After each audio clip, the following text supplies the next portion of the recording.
Class, our topic for today is audit risk. Alright. Now, recap muna tayo, class, yung lesson natin last time. Ano nga ba yung diniscuss natin last meeting? About audit planning. So, we learned na in audit planning, we develop the overall audit strategy and audit program or audit plan.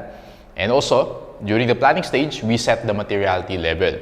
So, we learned last time, class, kung gaano ka-important yung concept of materiality in audit. Now, audit risk is still part of audit planning. Okay, so planning stage pa rin tayo, ha? And later, you will learn na audit risk is also one of the most important concepts in audit practice. Alright? Now, class, ano nga ba yung overall objective natin in audit? Why do we audit? Okay? Objective of audit is basically to provide an opinion. Okay?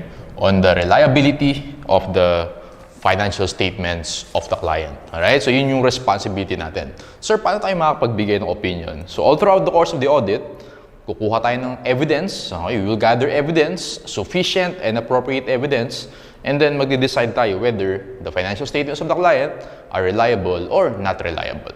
Okay? Now, meron tayong separate session for opinion. Okay? Actually, di-discuss din natin yung auditor's report. But basically, to give you an overview, meron tayong 4 types of opinion. Number 1 is unqualified opinion. Second is qualified opinion.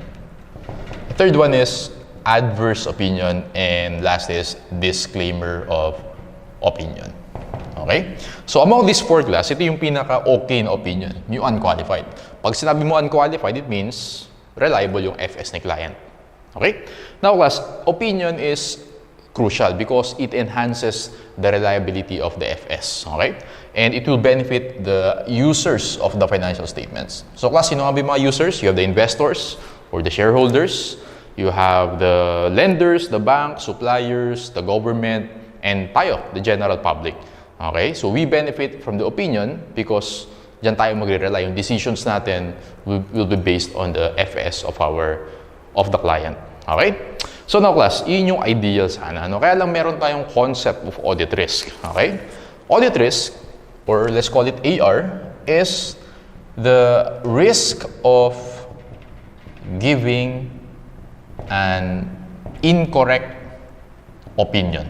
Okay? Yun yung audit risk. Risk of giving an incorrect opinion.